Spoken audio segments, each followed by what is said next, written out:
Que apps escolher para editar fotografias no vosso smartphone? É isso que vou explicar no vídeo de hoje, com um overview das 4 aplicações mais conhecidas para smartphones. Olá, o meu nome é Gonçalo e sejam bem-vindos ou bem-vindas a mais um breve vídeo para vos ajudar a tirar o melhor partido das vossas fotografias utilizando o vosso smartphone. O vídeo de hoje não é bem um tutorial, mas sim um overview geral daquelas que são as 4 aplicações que podemos considerar das mais utilizadas para fazer edição de fotografias nos vossos telemóveis. Estas aplicações são ferramentas e, como tal, cada uma tem as suas particularidades, as suas especificidades e, como tal, eu não vejo tanta coisa pelo prisma de isto é melhor do que aquilo, mas sim esta adequa-se melhor àquelas necessidades e, portanto, o objetivo é precisamente esse, mostrar-te o que é que cada uma tem a mais do que a outra, o que é que uma faz melhor do que a outra, para que depois tu possas escolher e ver o que é que se adequa melhor às tuas necessidades, ok? Vou falar-te do Snapseed, do VSCO, ou VSCO, e depois de 2 aplicações da Adobe, o Photoshop Express e o Lightroom para mobile. Ora, vamos começar então pela Snapseed. A primeira coisa que vamos fazer é escolher uma fotografia, pois claro. Eu vou escolher aqui uma fotografia do Stock. Esta fotografia está disponível já agora no meu site, na secção de arquitetura, na coleção de arquitetura. Uma das coisas que eu gosto aqui em baixo, aliás, antes de vos explicar o que eu gosto mais, aqui em baixo, portanto, para a direita, como na maior parte das aplicações, tem uns quantos filtros já pré-definidos. Carregando aqui na Tools, esta é uma das coisas que eu acho mais user-friendly e que torna esta aplicação mais intuitiva, que é a verticalidade do acesso às ferramentas, que na verdade é como utilizamos hoje os telemóveis, não é? Tudo na vertical, todos os menus na vertical, e eu acho que isto torna esta ferramenta mais útil. Então, uma das coisas para a qual eu utilizo bastante esta aplicação é aqui para corrigir perspectivas. Carregando aqui em Perspective, e esta imagem é um bom exemplo disso, que parece um pouco torta, não é? Então, se arrastarmos para baixo, conseguimos corrigir aqui com a ajuda das guias, portanto, estas linhas que vocês veem, conseguimos corrigir aqui melhor, já está um pouco menos inclinada. Depois é só carregar aqui em baixo no certo para validar a alteração feita. Outra coisa bastante interessante nesta aplicação que eu gosto, apesar de eu não ser de recorrer a filtros, mas é aqui os pretos e brancos, por exemplo. Se andarmos para a direita tem aqui uma série de filtros, mas eu prefiro sempre ajustar manualmente. E para isso temos aqui esta opção no meio, que nos abre este pequeno menu, e aqui podemos então ajustar o contraste para a direita, para a esquerda, mais contrastado, vemos o chão com os pretos mais fortes, mas vemos os brancos a arrebentar também. Como é que controlamos estes brancos? Voltamos aqui, aliás, vamos dar como certa esta alteração. Voltamos aqui às Tools e logo a primeira opção, Tune Image. Vimos, por exemplo, aqui, temos aqui uma série de outras opções. Vimos aqui os Highlights. E aqui sim conseguimos controlar um bocadinho melhor os brancos e recuperar a textura das paredes. Para quem gosta de fotografias assim com uma maior textura, com maior riqueza daquilo que está a ser fotografado. E tem aqui também esta opção no canto superior direito. Se carregarem nela, conseguem ver o antes e o depois da alteração que foi feita. Portanto, antes de mexermos nas highlights e depois, uma vez que está aplicado, carregamos aqui em baixo, outra vez canto inferior direito. É aplicado então. Aqui podemos também fazer a mesma coisa, porque nós fizemos 2 correções nesta fotografia, se bem se recordam, portanto foi a perspectiva e foi depois a correção dos highlights. E para ver a fotografia original é só carregar em cima, ficarem com o dedo a carregar em cima da fotografia, vê o antes, tira o dedo, vê o depois. Satisfeitos, carregam aqui em baixo no Export e Save, para guardarem então a fotografia editada. E portanto, basicamente é isto. Tem aqui uma série de outras opções, outras funcionalidades, mas pronto, lá está. Não dá para explorar todas elas. Outra opção interessante, já agora só muito rapidamente, é aqui a última de todas, Frames. Aqui vocês podem, na verdade, colocar ou escolher as molduras. Eu às vezes faço isto também em algumas fotografias, portanto eu gosto particularmente de molduras brancas, já devem ter reparado nisso. E aqui na moldura, como veem, tem aqui algumas já pré-definidas, eu gosto destas assim mais básicas, e andando para a esquerda ou para a direita, vocês conseguem ajustar o tamanho da moldura. ok? Portanto, esta é uma função também muito rápida e interessante para fazer pequenos ajustes nas vossas fotografias, ok? Carregamos aqui em baixo no certo outra vez e agora export para ficar então a versão final da fotografia, ficaria assim. Vamos agora falar do VSCO ou VSCO. Esta é uma aplicação muito conhecida pelos seus filtros para utilizarem esta aplicação. Portanto, basta carregar aqui no mais, carregam aqui no mais para ir buscarem uma fotografia. Aqui aos downloads, esta fotografia, por exemplo, importar. Vamos editar aqui esta fotografia. Carregamos aqui nesta opção das definições. E aqui lá está, então, os tais filtros. Muitos deles estão com cadeado, porque eu estou a usar a versão gratuita, mas mesmo não tendo acesso às versões pagas, nós podemos fazer ainda aqui algumas edições, ok? Por exemplo, lá está, as borders aqui não estão disponíveis, o cadeado significa que é uma versão paga.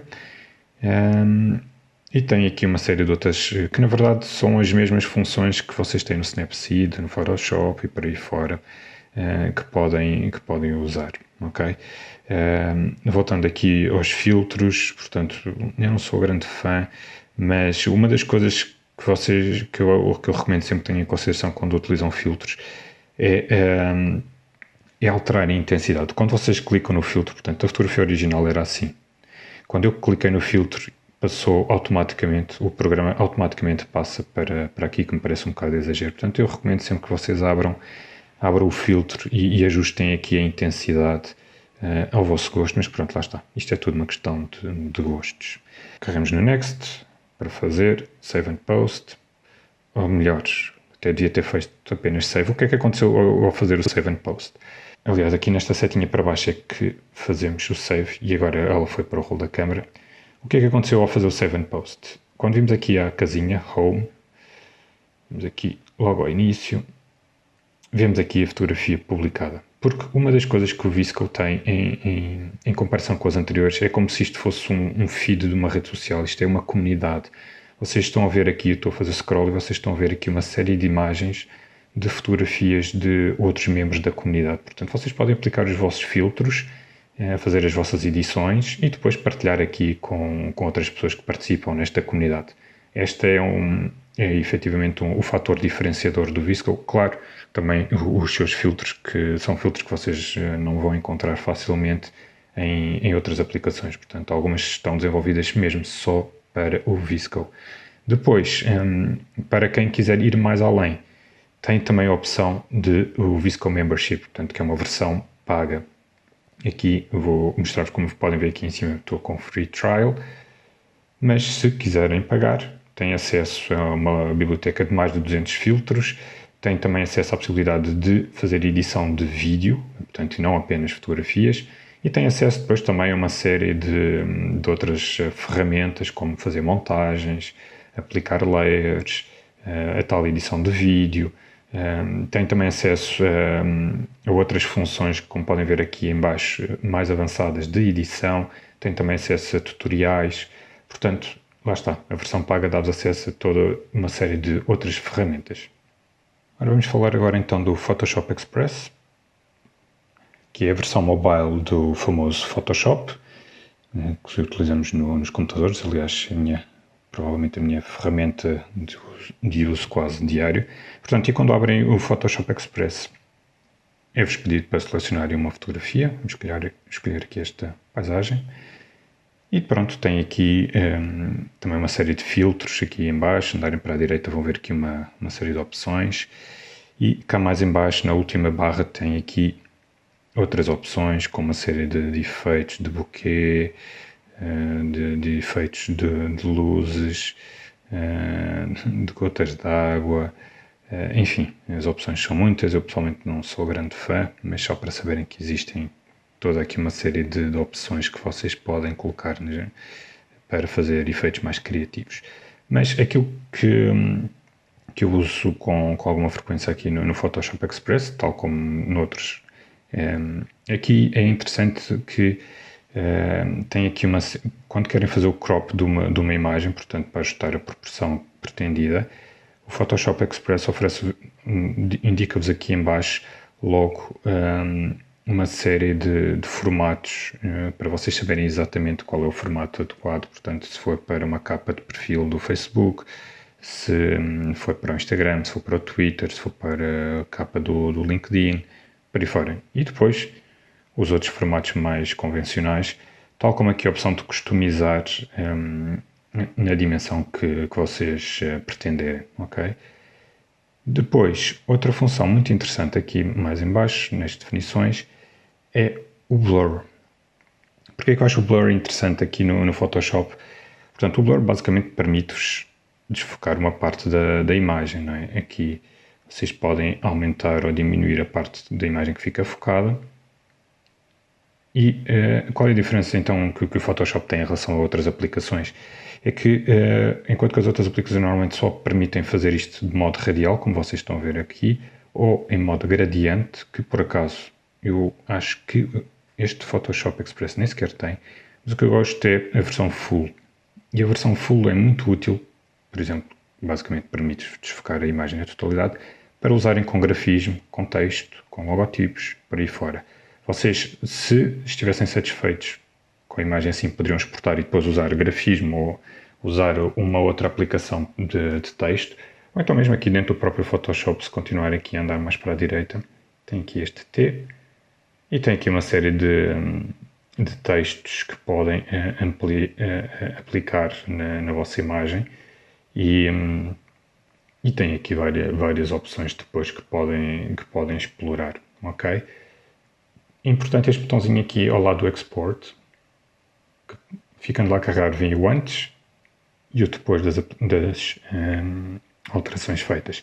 Uma vez satisfeitos com o resultado, é só carregar em Export, Save to Gallery e fica gravado no vosso rolo da câmera. Outra funcionalidade muito interessante do Photoshop Express é enviarem esta imagem para a Creative Cloud. Eu não vos vou conseguir mostrar e já vos vou explicar porquê na parte seguinte do Lightroom. A Creative Cloud, para quem não sabe, é o serviço da cloud de armazenamento na nuvem da própria Adobe e é muito útil para quem precisa ter as imagens sempre à mão e não tem espaço suficiente no seu telemóvel. Por fim, queria falar-vos então do Lightroom. O Lightroom tem uma função muito interessante comparada com, que é para mim a grande mais-valia do Lightroom, apesar de eu não utilizar muito, que é a possibilidade de vocês terem acesso aos vossos ficheiros que estão na cloud da Adobe. Portanto, isto é uma aplicação que pertence à Adobe. Se virem aqui no canto superior direito, tem ali uma cruzinha vermelha, não é muito bom sinal, porque Storage Limit Exceeded, ou seja, existe um limite, não é? E esta é a grande desvantagem. E, portanto, eu penso que as versões mais baratas, portanto, começam num terabyte e depois, consoante a vossa disponibilidade, podem ir aumentando por aí fora, ok? O que é que podem fazer aqui, então?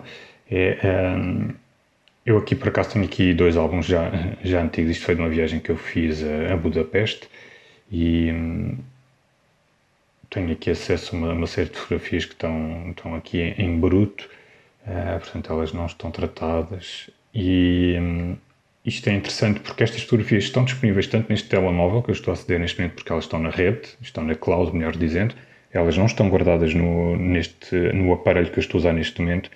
Eu nesta viagem não levei computador, levei um iPad e portanto o que me permitiu, através deste programa do Lightroom, fazer alguns ajustes, algumas edições muito simples, muito básicas, através do iPad, que também poderia ser através aqui deste telemóvel, como vos vou mostrar. Portanto, eu tenho aqui acesso a cerca de 300 e tal fotografias, todas elas que foram carregadas precisamente da câmara da máquina fotográfica para o iPad e depois do iPad então passaram para a cloud e estão acessíveis através de qualquer computador que tenha acesso à internet, de qualquer telemóvel com acesso à internet, e esta para mim é assim a grande vantagem que o Lightroom tem. Para mim, eu não utilizo isto muito no meu dia-a-dia porque o meu workflow passa pelo computador. Portanto, tanto o Photoshop como o Lightroom têm uma série de funcionalidades que ainda não existem ou ainda não estão disponíveis nas versões mobile e, portanto, para o meu workflow, para o meu processo de trabalho, não faz sentido depender destas aplicações portanto, estas aplicações na versão mobile. Mas, de qualquer das formas, para edições rápidas, vocês podem perfeitamente ter esta funcionalidade, é muito útil, portanto, e tal como as anteriores, lá está, vocês têm aqui a barra em baixo, vão andando para a direita e têm acesso aqui a algumas funcionalidades que vos permitem fazer umas edições básicas. Como veem, aqui o Lightroom não tem tantas opções como os anteriores, mas lá está, tem esta grande vantagem que é de terem acesso às vossas fotografias e de as editar diretamente, rapidamente, em qualquer sítio que estejam, desde que tenham acesso à internet. Acho que para mim esta é a grande mais-valia do Lightroom. Se por acaso não têm esta necessidade, então eu sugeria se calhar uma das outras aplicações. O objetivo deste vídeo não era entrar a fundo em cada uma das aplicações, até porque o vídeo já vai longo e era impossível aprofundar cada uma delas. No entanto, se tiveres ficado com alguma dúvida sobre estas aplicações ou até mesmo sobre as versões desktop do Photoshop ou do Lightroom, que são muito mais completas em versão desktop do que na versão mobile, então é uma questão de deixares um comentário ou enviares-me uma mensagem privada, ok?